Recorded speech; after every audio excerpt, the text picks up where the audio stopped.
Hello everyone and welcome to Mind Review. I am Sakshi Kaushik and today is day 39 of our 45 days marathon on general psychology.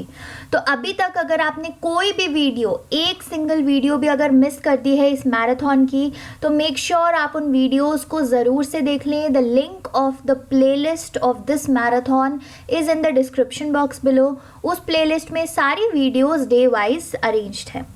So today we are going to talk all about impression formation. ठीक है, तो social cognition की हम बात कर रहे हैं, right. कल भी हमने बात की थी काफ़ी सारे इंपॉर्टेंट टॉपिक्स की कि एटीट्यूड को हम चेंज कैसे कर सकते हैं. फिर उससे पहले हमने बात की थी कि एटीट्यूड फॉर्म कैसे होता है. And today we are going to talk about impression formation, जो कि फिर से एक इम्पॉर्टेंट कॉन्सेप्ट है, एक इम्पॉर्टेंट टॉपिक है सोशल साइकोलॉजी के पॉइंट ऑफ व्यू से, जो आपको पता होना चाहिए and you should be familiar with it. So let us get started. I hope you have your pen and your notebook so that you can make notes. तो सबसे पहला क्वेश्चन आता है व्हाट का. What is impression formation. ठीक है, हम सबको कुछ ना कुछ आइडिया तो है कि, है ना, हम ऐसे अपनी डेली लाइफ में बोलते रहते हैं कि first impression is the last impression. All of these proverbs we keep on saying, but what is this impression formation? So it is the forming of the first knowledge that a person has concerned with another person. तो जब हम पहली बार किसी और इंसान से मिलते हैं तो हमारे मन में उस इंसान के लिए जो फर्स्ट नॉलेज आती है, जो फर्स्ट समझ आती है हमें उस इंसान के बारे में, that is known as impression formation. ठीक है, पहली बार हम किसी से मिल रहे हैं, वो फर्स्ट नॉलेज एक्वायर कर रहे हैं हम सामने वाले इंसान के बारे में, and that first knowledge is referred to as impression formation. So what all can it include? It includes assigning the other person to a number of categories and drawing conclusions about what they are likely to do. तो देखो, हमारा जो mind है उसमें बहुत सारी categories arranged है. ठीक है, कि जैसे हमारे माइंड में कैटेगरी है कि जितने भी डॉक्टर्स होते हैं वो एक सर्टेन वे में दिखने चाहिए, एक सर्टेन जगह पे मिलने चाहिए, जैसे कि हॉस्पिटल्स हो गए, क्लिनिक्स हो गए, एक वाइट कलर का उन्हें कोट पहनना चाहिए. तो ऐसा कोई इंसान अगर हमारे सामने आ जाए जिसने वाइट कलर का कोट पहना है, उसके गले में स्टेथोस्कोप लटका हुआ है, वो हमें हॉस्पिटल के आसपास कहीं मिल गया, सो हम ऑटोमेटिकली उस इंसान को एक कैटेगरी में प्लेस कर देंगे and that category would be of a doctor. और हम उस कैटेगरी में प्लेस करने के बाद अपने कंक्लूजन्स भी ड्रॉ कर लेंगे कि ये जो इंसान है ये डॉक्टर होगा तो बहुत पढ़ाई करी है इन्होंने तो, और ये वो, it is a very respectable noble profession and all of that. अब ये जो हम कंक्लूजन्स ड्रॉ करते हैं, these are also culturally based. ठीक है, हर कल्चर में किसी एक प्रोफेशन को बहुत अच्छा माना जाता है. तो हो सकता है कुछ कल्चर्स में इस प्रोफेशन को बहुत अच्छा माना जाए, कुछ कल्चर्स में इस प्रोफेशन को इतना अच्छा ना माना जाए. So whatever categories we place people in, whatever conclusions we draw about them according to these categories are also affected by the culture we are in, right? तो ये होता है आपका इम्प्रेशन फॉर्मेशन का पूरा process, जिसमें आप सामने वाले इंसान के बारे में एक फ़र्स्ट नॉलेज, एक फ़र्स्ट आइडिया गैदर करते हैं और उनको कुछ ना कुछ कैटेगरीज़ में असाइन कर देते हैं, जो कैटेगरीज ऑलरेडी आपके माइंड में बनी हुई है. एंड उन कैटेगरीज़ में असाइन करने के बेसिस पर ही आप कंक्लूजन्स ड्रॉ करते हैं कि अच्छा, ये इंसान इस कैटेगरी में है, so this person might be like this, right. अगर आप किसी इंसान को देखते हैं, फर्स्ट टाइम मिलते हैं and that person is not speaking much, so हो सकता है आप उस इंसान को एक इंट्रोवर्ट की कैटेगरी में प्लेस कर दे, and on the basis of that you might draw conclusions कि this person might not talk much, this person enjoys their own company instead of other people's company. So ऐसे करके हम conclusions draw कर सकते हैं. So this is just a brief about what impression formation is. अब impression formation में एक और कॉम्पोनेंट आता है जिसको हम बोलते हैं प्रिमेसी इफेक्ट. ठीक है, इम्प्रेशन फॉर्मेशन का ही पार्ट होता है ये primacy effect. And what is it?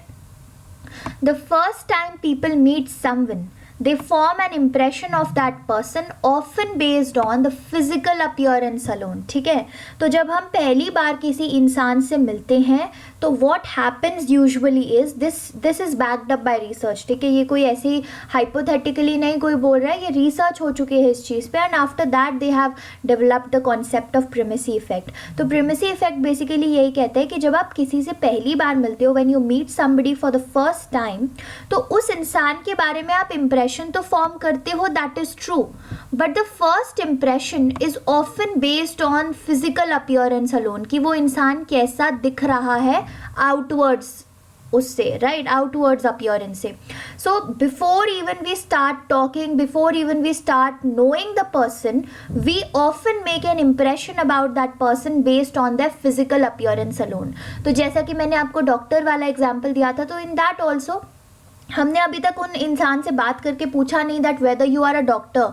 हो सकता है वो एक्टर हो और उसने डॉक्टर का रोल करा हो, राइट, बट बस उसके फिजिकल अपीयरेंस को देख के हमने एक अपना इम्प्रेशन फॉर्म कर लिया, उसको कैटेगरी में प्लेस कर दिया, अपनी कंक्लूजन्स ड्रॉ कर लिए. So this is what is known as the primacy effect, that when we meet somebody for the very first time and we are forming impression about that person, that impression is often based on physical appearance alone. सिर्फ physical appearance के basis पर ही हम अपना पूरा impression पहली बारी में बना लेते हैं. Now the next thing that I want to discuss with you all is social categorization. Social categorization एक important process है in impression formation. What it is? The assignment of a person one has just met to a category based on the characteristics this new person has in common with other people whom one has experienced in the past. तो इस बड़ी complex है sentence का एक simple सा मतलब ये होता है, जो हम ऑलरेडी भी डिस्कस कर चुके हैं, कि क्योंकि हम हर एक इंसान को कैटेगरीज में प्लेस करते हैं. And why do we place people in categories? Because it is easy for us, right. जैसे अगर सारे स्केच पेन्स हैं, सारे स्केच पेन्स को आप एक सिंगल ड्रॉर के अंदर रखोगे तो आपको उन सारे स्केच पेन्स को ढूंढने में आसानी होगी. बट वो सारे स्केच पेन्स तो अलग अलग कलर के होते हैं, राइट. कोई ब्लैक कलर का है, कोई ब्लू कलर का है, कोई येलो कलर का है, कोई रेड कलर का है, कोई किसी और कलर का है, राइट. वो सारे स्केच पेन्स एक दूसरे से अलग है कलर में, but after all they all are sketch pens. तो उसको, उन सारी चीज़ों को हमने एक ड्रॉर में रख दिया. क्यों रख दिया? बिकॉज जब हमें फिर से कोई स्केच पेन की ज़रूरत पड़ेगी तो हमें सिर्फ इसी ड्रॉर में जाना पड़ेगा, and we wouldn't have to search a lot and waste our time. That is why we also often make categories for people. हम लोगों के लिए, हमारे आसपास environment में जो चीज़ें हैं उनके लिए भी अपने mind में categories बना के रखते हैं, so that our work becomes simple. हमें हर बारी हर इंसान के लिए शुरुआत से ना सोचना पड़े.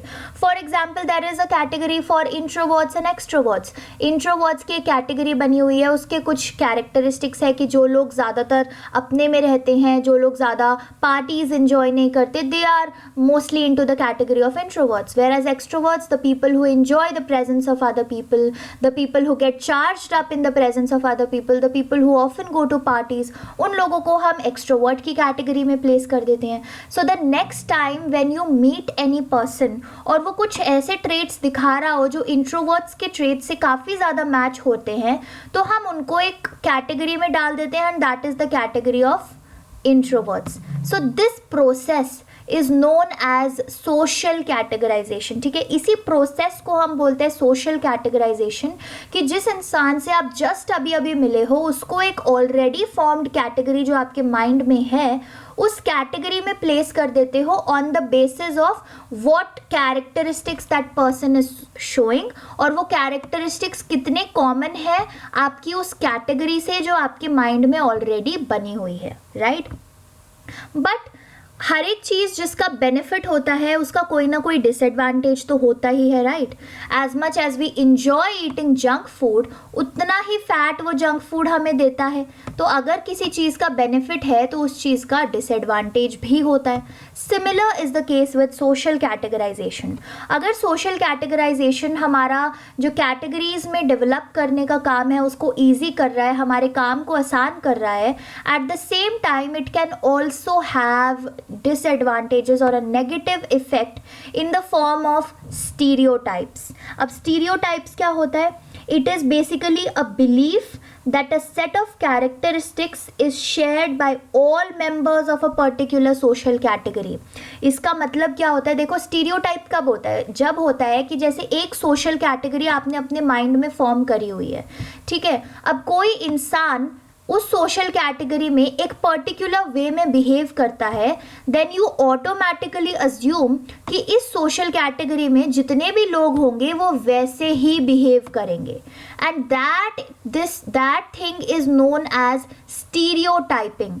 जैसा कि मैंने आपको स्केच पेन का एग्जाम्पल दिया था, तो अगर इस स्केच पेन में आपने पहला स्केच पेन निकाला जो कि ब्लैक कलर का था and you started using it, तो वो कलर आया black, and if you will assume कि उस स्केच पेन जितने भी उस ड्रॉअर में स्केच पेन रखे हैं वो सारे ब्लैक कलर ही चलेंगे, तो वो तो गलत हो जाएगा, राइट? क्यों? Because all of them are unique. कोई रेड कलर का है, कोई येलो कलर का है, कोई ब्लू कलर का है। माना कि वो सारे स्केच पेन्स है बट उनकी जो पर्टिकुलर क्वालिटीज है वो यूनिक है, राइट? तो similarly even though you place people in categories, पर आप स्टीरियोटाइप नहीं कर सकते, आप ये चीज़ अज्यूम नहीं कर सकते कि उस कैटेगरी के सारे लोग एक ही तरीके से बिहेव करेंगे। फॉर एग्जाम्पल, अगर आप किसी को इंट्रोवर्ट की कैटेगरी में प्लेस करते हैं, so there are a lot of introverted people who do enjoy parties with their best friends. जो उनके बहुत क्लोज पीपल होते हैं, जो उनके बेस्ट फ्रेंड्स होते हैं, उनके साथ वो पार्टीज इंजॉय करते हैं, राइट? बट अगर आप ये सोच के बैठ जाएंगे कि इंट्रोवर्ट्स की कैटेगरी में वो लोग आते हैं जो पार्टीज बिल्कुल एंजॉय नहीं करते, and then you also begin to stereotype कि सारे ही इंट्रोवर्ट्स पार्टी एंजॉय नहीं करते होंगे, then that would be wrong. तब हमारे को हो जाएगा स्टीरियोटाइपिंग का label, and then social categorisation would be very bad for us, would have a lot of disadvantages, right?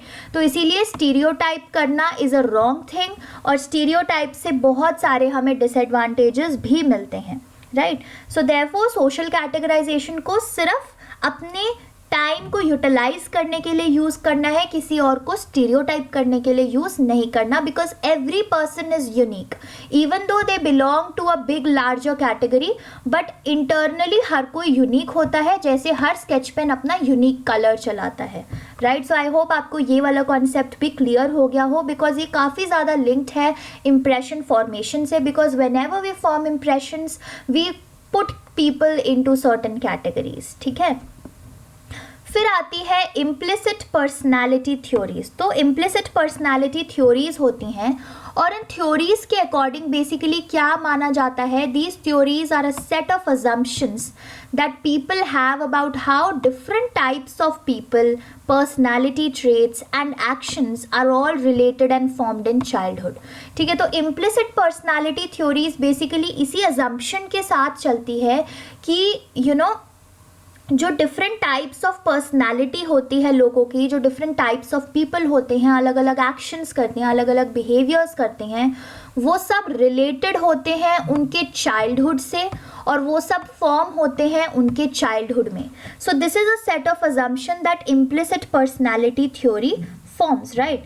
तो बहुत लोगों को एक many people they have an implicit personality theory that includes one idea कि जो happy people होते हैं they are very friendly people, and the people who are quiet they are very shy people. तो जैसे कि हम यूजुअली इम्प्लिसिट पर्सनैलिटी थ्योरीज की assumptions होती है that people who are very happy they are likely to be very friendly, very outgoing, but at the same time जो लोग थोड़े से शाय होते हैं, ज़्यादा नहीं बोलते हैं, उन लोगों को हम कैटेगराइज कर देते हैं कि वो तो इतने फ्रेंडली नहीं है, चुपचाप रहते हैं, they do not talk much. तो ये होती है इम्प्लिसिट पर्सनालिटी थ्योरीज, ठीक है? जिसमें हम ऑलरेडी एक सेट ऑफ अजम्पशंस बना लेते हैं लोगों के बिहेवियर के बारे में, उनकी पर्सनालिटी के बारे में, उनके किस टाइप के वो एक्शंस करते हैं उनके बारे में, और हम बोल देते हैं कि ये जो सारी चीज़ें हैं ये रिलेटेड है उनके चाइल्डहुड से और ये फॉर्म्ड है उनके चाइल्डहुड में। So this is what is the implicit personality theories का ब्रीफ सा कॉन्सेप्ट। अब एक इम्पॉर्टेंट अनाउंसमेंट मुझे करनी है इसी वीडियो में, and that important announcement is कि इम्प्रेशन फॉर्मेशन पर भी देखो, आप लोगों को ऑलरेडी पता है कि ये जो चैनल की शुरुआत हुई थी इसमें शुरुआत से बहुत सारे सोशल साइकोलॉजी के वीडियोज़ अपलोड हुए थे, राइट? तो इसीलिए I will again urge you once again कि इम्प्रेशन फॉर्मेशन पर भी एक पूरी वीडियो क्रिएटेड है जिसमें काफ़ी सारी चीज़ें डिटेल में डिस्कस करी हुई हैं सोशल साइकोलॉजी के पॉइंट ऑफ व्यू से, और वो जो वीडियो है इम्प्रेशन फॉर्मेशन पर उस वीडियो का लिंक नीचे डिस्क्रिप्शन बॉक्स में मैंने डाल दिया है। सो आई वुड रियली अर्ज कि अगर आपको ये कॉन्सेप्ट और अच्छे से समझना है और डिटेल में समझना है, सोशल साइकोलॉजी के पॉइंट ऑफ व्यू से समझना है, तो मेक श्योर आप वो इम्प्रेशन फॉर्मेशन पे जो बनी हुई वीडियो है उसको भी देख लें, क्योंकि it will really help you, और उसमें भी काफ़ी सारे अच्छे एग्जाम्पल्स देके डिटेल में कॉन्सेप्ट्स को एक्सप्लेन किया हुआ है। ठीक है, तो यही वो अनाउंसमेंट थी कि इम्प्रेशन फॉर्मेशन पर जो वीडियो है वो ऑलरेडी बनी हुई है और उस वीडियो का लिंक नीचे डिस्क्रिप्शन बॉक्स में है। प्लीज़ आप हो सके तो उस वीडियो को देख लीजिएगा। So that was it for today's video. Thank you so much for watching. नीचे कमेंट करके ज़रूर बताइए कि आपका ये 45 डेज़ का जो मैराथन है जनरल साइकोलॉजी पर, ये कैसा जा रहा है, how are your studies going on. कोई डाउट है तो बेझिझक नीचे कमेंट कीजिए, and make sure guys you subscribe to our channel and also share it with your friends and family जिनको साइकोलॉजी की वीडियोज़ देखने में इंटरेस्ट हो, जिनको इन वीडियोज़ से बेनिफिट हो, उनके साथ ज़रूर शेयर कीजिएगा। Till then, have a good day and bye-bye.